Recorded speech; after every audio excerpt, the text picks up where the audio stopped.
G I'm a new mom. In current times of fitna, how to do tarbiyah of kids? Should we homeschool or should we do zero screen time, or how to do tarbiyah? اب ہم information age میں رہتے ہیں. اب ہم اس age میں رہتے ہیں کہ ہر طرح کا آئیڈیا انسان کسی بھی دنیا کے کسی بھی کونے میں ہو، اس کے ذہن میں کوئی بھی سوچ ہو، وہ اب انٹرنیٹ پہ اویلیبل ہے. ہر کوئی اپنے خیالات کا اظہار کر سکتا ہے کہیں سے بھی، آپ بھی اور ساری دنیا بھی.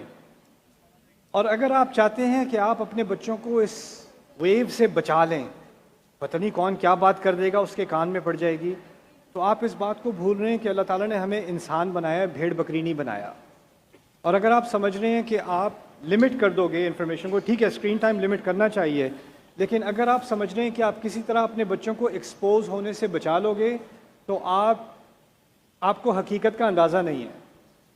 جب بچہ اسکول جائے گا تو ایکسپوز ہو جائے گا، جب بچہ باہر جائے گا تو ایکسپوز ہو جائے گا، جب اپنے دوست کے گھر جائے گا تو ایکسپوز ہو جائے گا. اپنے بچوں کو تیار کرنے کا بس ایک ہی طریقہ ہے، اگر آپ اس سوال کا جواب اپنے بچوں کو سکھا دینا کہ وہ مسلمان کیوں ہیں، اگر اس بات کا جواب انہیں گہرا جواب آتا ہے نا کہ وہ کیوں ہیں، اور اس کا یہ جواب نہیں کہ آپ کے ابو بھی مسلم ہیں اور اسلام حق ہے، اسلام حق کیوں ہے، قرآن اللہ کا کلام کیوں ہے.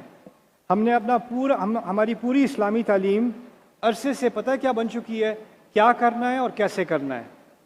بس کیا اور کیسے، کیا اور کیسے، کیا اور کیسے. نماز کیا ہوتی ہے، کیسے پڑھی جاتی ہے، حج کیا ہوتا ہے، کیسے پڑھا جاتا ہے، روزہ کیا ہوتا ہے، کیسے پڑھا جاتا ہے. What and how, what and how.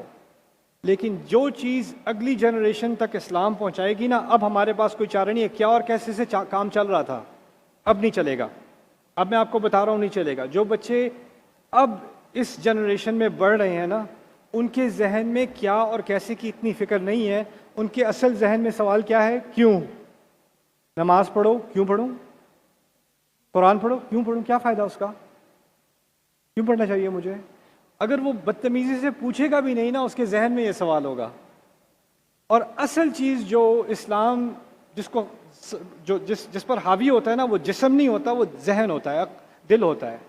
تو ہمیں اب کیوں کی طرف آنا پڑے گا، اور قرآن میں کیوں کا جواب ہے. اگر آپ خود نہیں پڑھو گے نا، خود نہیں سیکھو گے کہ اس کیوں کا جواب قرآن نے کیسے دیا ہے، کیسے ایسی شخصیت کو پریپیئر کیا ہے جو کسی بھی سوسائٹی میں چلی جائے، کسی بھی ایج میں چلی جائے، کسی بھی فتنے سے اس کا سامنا ہو، اس کو کوئی فرق نہیں پڑے گا. ابھی آپ دیکھیں آج کل جو ٹرینڈ ہے آن لائن، لوگ کہہ رہے ہیں اب اس ٹرینڈ کا ہم کیسے جواب دیں. 10 سال بعد ایک اور ٹرینڈ ہوگا نا، پھر آپ کہو گے اب اس ٹرینڈ کا کیا جواب دیں. پھر اس کے بعد ایک اور ٹرینڈ آئے گا، آپ کہو گے اس کا کیا جواب دیں. آپ یہی کرتے رہو گے نا تو آپ کو ایک بات سمجھ نہیں آ رہی. اسلام ہر چیز کا ریاکشن نہیں دیتا. اسلام ایک ایسا پودا اب دماغ کے اندر ڈالتا ہے جو درخت بن جاتا ہے. آندھی ادھر سے آئے یا ادھر سے آئے یا ادھر سے آئے، اس کو کوئی فرق نہیں پڑتا، وہ کھڑا رہتا ہے. تو وہ چیز اب ہمیں تیار کرنی پڑے گی قرآن کی بنیاد پر، عقلی بنیاد پر. ایک فاؤنڈیشن بنانی پڑے گی ہمیں. ہم بچے مجھے آ کے کہتے ہیں، ینگ لوگ آ کے کہتے ہیں میں قرآن پڑھ رہا ہوں. کیا مطلب ہے قرآن پڑھ رہا ہوں؟ حفظ کر رہا ہوں. حفظ قرآن تھوڑی ہے، وہ تو آپ یاد کرنا سیکھ رہے ہو. جو قرآن پڑھ رہا ہوتا ہے نا، اس کی سوچ بدل رہی ہوتی ہے، وہ باقی تمام چیزوں کا سامنا کرتا ہے. ہم ابراہیم علیہ السلام کی قوم ہے. ابراہیم علیہ السلام کی قوم ہمیں اس لیے کہا جاتا ہے کہ وہ اپنی سوسائٹی میں گئے، جو لوگ فالو کر رہے تھے وہ کہتے ہیں یہ تم کیوں کر رہے ہو، یہ تم کیوں کر رہے ہو، یہ کیسے کر رہے ہو. وہ سوال پوچھا کرتے تھے، انویسٹیگیٹ کیا کرتے تھے. اب ہمیں سوال پوچھنے سے منع کر دیا گیا ہے. بچہ اگر اسکول میں سوال پوچھتا ہے تو کہتے ہیں جو لکھا ہے وہ پڑھو.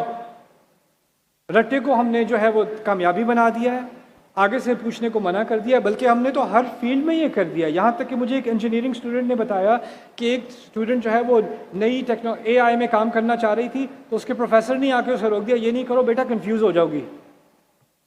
آپ ہر فیلڈ میں انکوائری کو روک رہے ہو، اسلام میں بھی روک رہے ہو، تو آگے کیا ہونے والا ہے.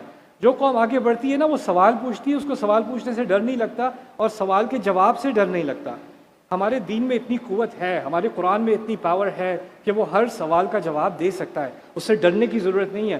اگر آپ یہ نہیں کرو گے نا تو آپ کو ہمیشہ ماحول کا ڈر لگتا رہے گا.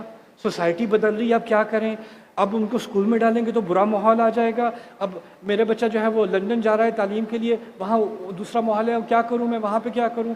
دیکھیں جو فتنے وہاں ہیں نا وہی فتنے یہاں ہیں، کوئی فرق نہیں ہے. بس یہاں بچے چھپانے میں زیادہ ماہر ہو گئے ہیں، بس اتنی سی بات ہے. ورنہ کوئی فرق نہیں ہے. میں نے دنیا دیکھی ہے، ہر جگہ ایک ہی ڈرامہ چل رہا ہے، ایک ہی سین ہے ہر جگہ. تو یہ سوچنا نا کہ کسی طرح آپ اپنے بچوں کو جو ہے وہ حفاظت کر رہے ہو، ان کے ایمان کی حفاظت کر رہے ہو. ایمان کی حفاظت صرف یہ عقل کر سکتی ہے، والدین نہیں کر سکتے. تو اب ہمیں اپنے آپ کو ایجوکیٹ کرنا ہے، اپنے بچوں کو ایجوکیٹ کرنا ہے، اور قرآن کا جو اصل کردار ہے اس کو واپس اپنی سوسائٹی میں لانا ہے انشاءاللہ تعالی.